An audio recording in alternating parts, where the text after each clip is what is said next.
Hour Uncut. Let's go. It's your girl, Miss Ruby B, and this is the Boom Bap Hour Uncut. We have a very, very special guest here on the Ruby B exclusive, Bobby J from Rockaway. What's going on? Oh man, I'm doing good. All things considered, I'm doing really well. Thank you for having me. Yes. And we're so glad to have you on our show. And for those that don't know you, tell us a little bit about Bobby J as an artist and, what you have going on right now. Yeah, so I'm an artist from Rockaway Beach, Queens, New York. I started out working pretty much under the tutelage of Kwame. He kind of raised me in this industry, was a big mentor for me. I learned a lot from him. I think, my style, if I could describe it in one way, would be to pretty much say it's like classic hip hop inspired. That's definitely the foundation of everything that I do. But I try to make, music that is for today, something that's updated, but, still has the foundation and, in the classic hip hop of the 80s and 90s. And, I put out a project last summer called Summer Classics. Kwame was the executive producer on that album. And just last week I put out a new project called Endless Summer, which is kind of a continuation of that album. And it's actually an EP that's a collaboration with Static Selector. So, that's really what I got going on now. And, it just came out last week and I'm just, I'm super excited that I'm finally getting to, release this new music. Yes, definitely. We definitely will be playing, your hit like right after this interview. So that's going to be really dope. Can't wait to share that with everybody. And so let's just talk about your background and everything. You grew up, your mom, she loved classic rock. Your father was a fan of Motown and funk, and you said your older brother was an MTV junkie. So yeah. how did that influence you as an artist? You said it, I had a pretty diverse influence as far as, the music I was exposed to growing up. So I've always tried to make music with that stuff in the back of my mind. I feel like everything I make, I try to draw some inspiration from something I grew up on, whether it's, classic rock, whether it's, grunge, 90s, hip hop, 90s rock.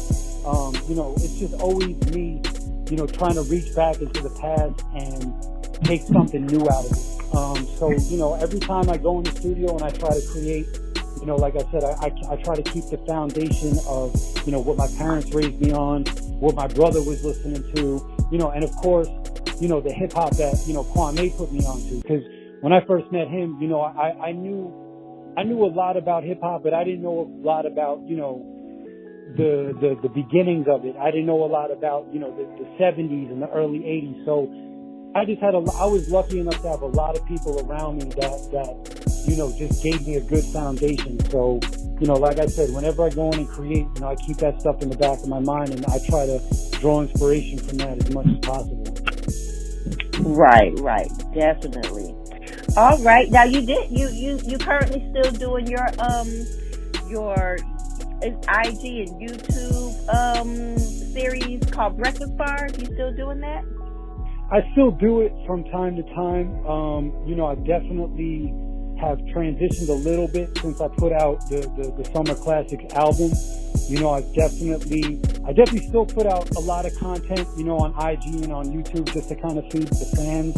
It's not as much on a weekly basis because, I feel like now I have that fan base built up. So, I want to kind of transition into, making full albums and full projects. And, like I said before, the first of that was the album Summer Classics that I dropped last July. And it's all, kind of led up to this new project, which is Endless Summer, that I just put out last week. So I've definitely kind of transitioned into focusing more on, delivering projects and bodies of work. But that's not to say that, I stop, with the Breakfast Bar stuff. It's just it's not like, every single day or every single week. It's a little more sporadic, but I always try to, have something new, every couple of weeks, to kind of feed the beast and make sure that the people that follow me have new content. You know what I mean? Right, definitely. And, it just really looks like from your entire body of work that, you're changing the times towards the, roots of hip hop and where it began. And, Jay Electronica had given you like some big props. He said you are a bearer of witness that times are changing. You know what I'm saying? So you got to definitely, give you mad respect for that. You really are bringing the real boom bap, hip hop back. Yeah, I mean, I don't really know how to do it any other way. For me, it's like I want to make traditional, hip hop. That's what I grew up on. That's the stuff that inspired me. That's the stuff that made me want to rap.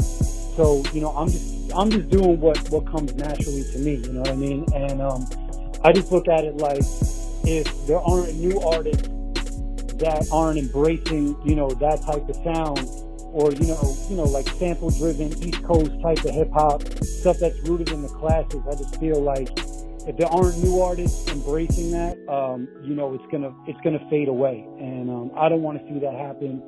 I like to surround myself with other creatives that are like-minded people as well. All the producers that I work with, whether it's Kwame or Static or like a Jake One, those are all people with the same type of mindset. They grew up on a particular brand of hip hop, and they're doing what they can to keep that type of rap music alive.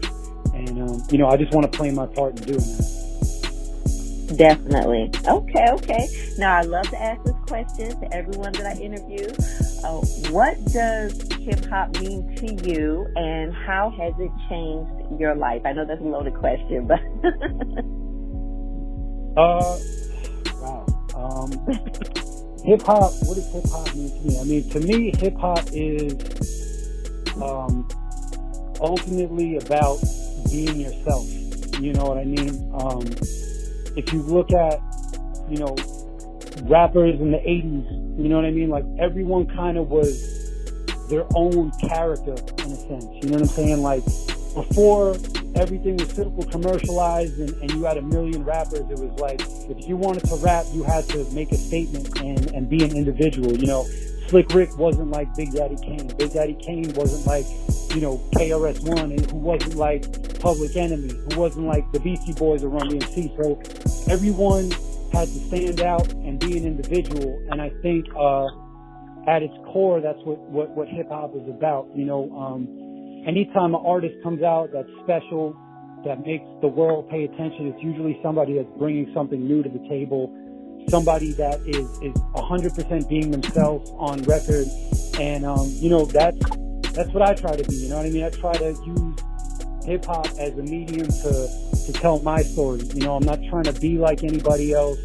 The only person that can tell my story is me. So that's the most important thing to me, just being authentic and, being that same person that I am in real life on record.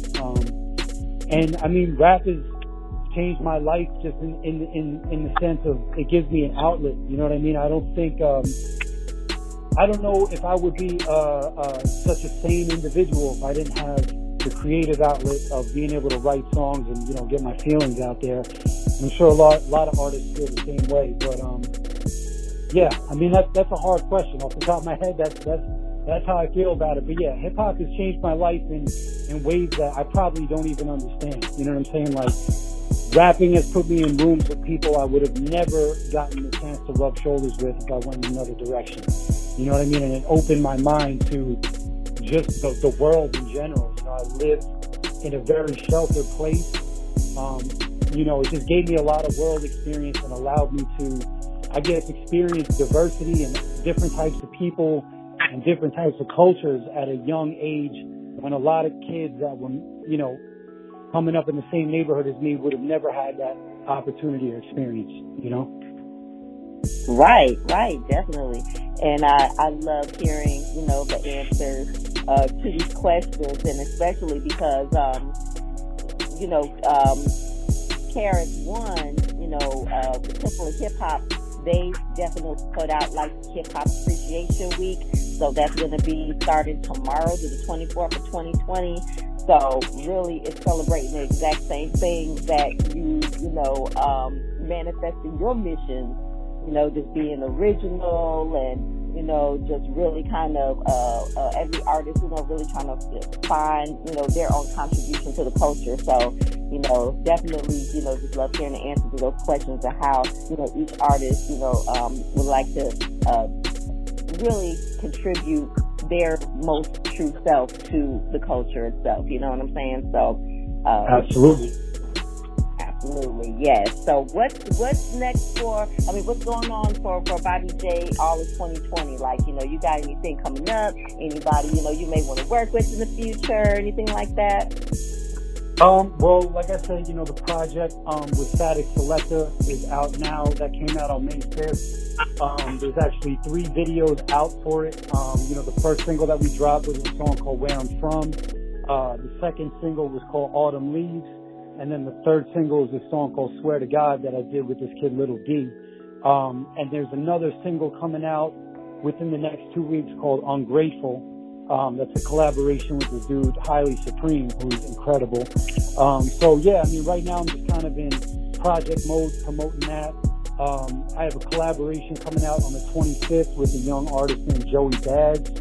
And I'm just trying to work this project and stay busy, you know what I mean? Like I stay running and once one thing is in the bag, I'm always looking at what the next project or album or video is going to be. So I just stay working. I stay in the studio. I try to stay busy.